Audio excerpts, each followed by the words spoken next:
विश्व गुरु विज्ञान की वजह से बनेगा हिंदुस्तान, और संविधान की वजह से बनेगा, लोकतंत्र की वजह से बनेगा, पिछड़े मूल्यों से। और किसी धर्म के आधार पर कोई देश आज तक दुनिया में तरक्की नहीं कर सका, आगे नहीं बढ़ सका। बिल्कुल गलत हैं, पाखंडी हैं, झूठे हैं, और ऐसे बहुत सारे बाबा इस देश में हैं। तो ऐसे लोगों के बारे में चर्चा करना भी मैं तो गलत ही मानता हूँ। तो ऐसे पाखंडी लोग हैं हिंदुस्तान में, और लोगों के अंधविश्वास का ये लोग फ़ायदा उठाते हैं। और लोगों में जो आधुनिक मूल्यों की कमी है, वैज्ञानिक सोच की कमी है, उसी का लाभ ऐसे लोगों को मिलता है। कोई दिव्य शक्ति नहीं है। दिव्य शक्ति होती तो हिंदुस्तान में आज भी लाखों करोड़ों लोग गरीब हैं।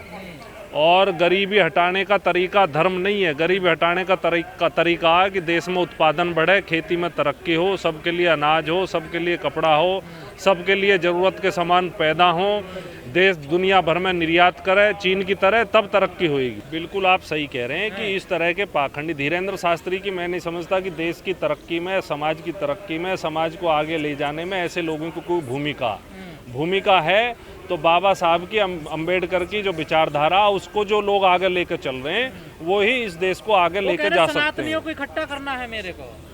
सनातन धर्म में जो विश्वास करते हैं, करते होंगे। हम बिल्कुल विश्वास नहीं करते। हम तो बाबा साहब की विचारधारा में विश्वास करते हैं, लोकतंत्र में विश्वास करते हैं।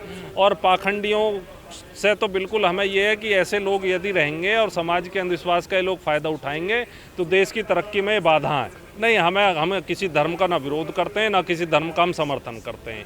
हम इस देश में सिर्फ एक किताब पर विश्वास करते हैं, और वो है संविधान। और इस देश की तरक्की संविधान की किताब में ही निहित है। कोई व्यक्ति ये सोचे कि हिंदू देश बना देंगे, कोई सोचे मुस्लिम देश बना देंगे, तो ये देश सबका, ये हिंदू का, मुस्लिम का, पिछड़े का, दलित का। तो धर्म की राजनीति के दिन गए। धर्म की राजनीति नहीं चल सकती। धर्म की राजनीति से देश का भला नहीं है। लाल झंडे वाले संविधान में विश्वास करते हैं, और जो लोग हिंदू राष्ट्र की बात कर रहे हैं वो पिछड़ी हुई शक्तियां हैं और समाज को और देश को पीछे ले जाना चाहती हैं। तो कथावाचक हिंदुस्तान में पहले से रहे हैं। अभी इनके कुछ खास चैनल हैं जो इन्हें प्रमोट कर रहे हैं, कुछ खास राजनीतिक शक्तियां जो इन्हें प्रमोट करना चाहती हैं, क्योंकि वो राजनीतिक शक्तियां ये नहीं चाहती कि हिंदुस्तान तरक्की के रास्ते पर आगे बढ़ेगा। अच्छी सोच यदि होगी तो लोग इन पर विश्वास नहीं करेंगे, इनकी राजनीति नहीं चलेगी। और इनकी राजनीति तब तक ही जीवित है जब तक ये लोगों में अंधविश्वास बनाए रखें और देश को जो अंधविश्वास में धकेले रखें। पिछड़ों में खूब ऐसे तबके हैं जो अंधविश्वासी भी हैं, और खूब ऐसे तबके हैं जो पिछड़ों के बारे में चिंता कर रहे हैं। अभी जो कांग्रेस का अभी अधिवेशन संपन्न हुआ, तो कांग्रेस ने जो उपेक्षा करी थी पिछड़ों की और दलितों की अपनी राजनीति के दौरान, तो वो अब कांग्रेस ने एजेंडा बदल दिया पूरा। और कांग्रेस भी सामाजिक न्याय के एजेंडे पर आ गई है। और कांग्रेस को भी ये बात महसूस हुई है कि सब अल्टर्न जो ग्रुप हैं, इनको इग्नोर करके कोई राजनीति नहीं हो सकती। 91 से पहले पिछड़ों की राजनीति देश में नहीं थी। 89 से पहले हमें सत्ता में, साधनों में हिस्सेदारी चाहिए। जितनी हमारी जनसंख्या में लोग हैं उतनी हमें हिस्सेदारी चाहिए। नौकरी में भी, नौकरी में हमारा आरक्षण भी 27% है, जबकि हमारी संख्या 60% है। तो डॉक्टर राम मनोहर लोहिया ने नारा भी दिया था कि पिछड़ा पाए 100 में 60। तो जब हम 60 हैं तो हमें 60 ही चाहिए। मंदिर नहीं चाहिए आपको? बिल्कुल नहीं चाहिए। हमें 60 सीटें सही हैं विधानसभा में, मतलब 100 में 60% आरक्षण हर जगह चाहिए। न्यायपालिका में भी चाहिए, हर जगह चाहिए। जैसे सब जगह आरक्षण है, वैसे न्यायपालिका में भी आरक्षण चाहिए। बिल्कुल ठीक कह रहे हैं। हिंदू होने से कुछ हमारा भला नहीं होने वाला, पिछड़ा होने से हमारा भला होगा, दलित होने से भला होगा, बाबा साहब अम्बेडकर की विचारधारा पर विश्वास करने से हमारा भला होगा। बना रही हैं तो वो लोगों के पिछड़ेपन का फ़ायदा उठाया था उन्होंने। लेकिन अब पिछड़ों में और दलितों में बहुत जागरूकता, दलितों में तो पिछड़ों से भी ज़्यादा जागरूकता है। और अब ये राजनीति बहुत दूर जाने वाली नहीं है। अभी तरक्की की राजनीति, संविधान की राजनीति और सबको समाहित करने की राजनीति आपको करनी पड़ेगी। किसी एक व्यक्ति के लिए अब इस देश को चलाया नहीं जा सकता। उसकी पोल आपके सामने खुल गई है। अडानी के एपिसोड के बाद पूरी दुनिया, पूरा देश समझ गया कि ये सरकार किसकी है। कोई आंदोलन नहीं है। एक दो जो हाशिए के लोग हैं उनसे कुछ नहीं होता। जैसा आप धीरेन्द्र शास्त्री का जिक्र कर रहे हैं, वो कह रहे हैं अगर ये हिंदू राष्ट्र की मांग कर रहे हैं तो हम खालिस्तान की मांग कर रहे हैं। क्या तो इस तरह की राजनीति यदि आप बढ़ाओगे तो लोगों में पहले ही बहुत सारी जो है संस्कृतियां अलग अलग हैं, धर्म अलग अलग हैं, जातियां अलग अलग हैं, तो इसके तो हजारों टुकड़े हो जाएंगे।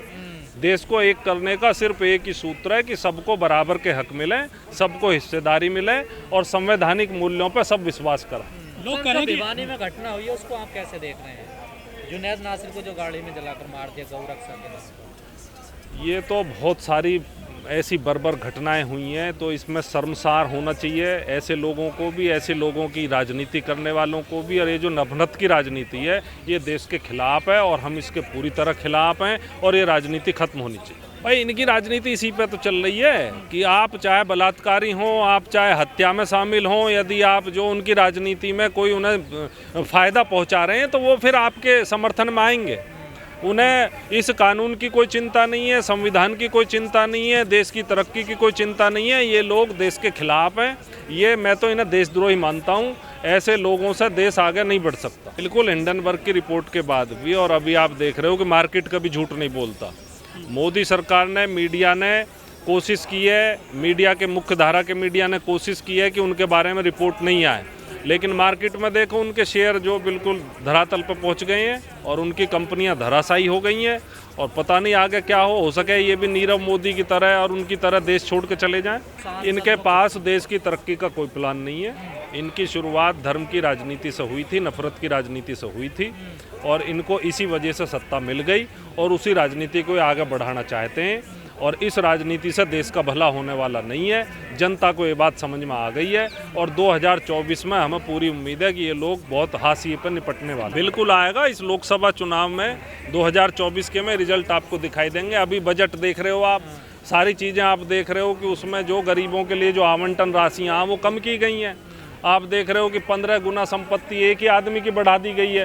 तो ये लोग पागल नहीं है, लोगों की समझ में ये बात आ रही है। बिल्कुल विपक्ष एकजुट हो रहा है, कांग्रेस भी अब ठीक एजेंडे पर आ गई है और हमारी जो लेफ्ट की पार्टियां हैं, मैं भी अपने ज़िले का CPIM का सचिव हूं और हमारे लेफ्ट के जितने भी लोग हैं वो लोकतंत्र में, संविधान में विश्वास रखते हैं और विपक्ष की जितने भी धर्मनिरपेक्ष मूल्यों वाले जो विपक्षी पार्टियां सब एक मंच पर आकर के और इन सांप्रदायिक शक्तियों को शिकस्त देने का काम करें। आलोचनाएं बंद की जा रही हैं, मुंह बंद किए जा रहे हैं, लोगों की गिरफ्तारियां हो रही हैं, ED का, CBI का, इनका सब गलत इस्तेमाल सरकार अपने पक्ष में कर रही है।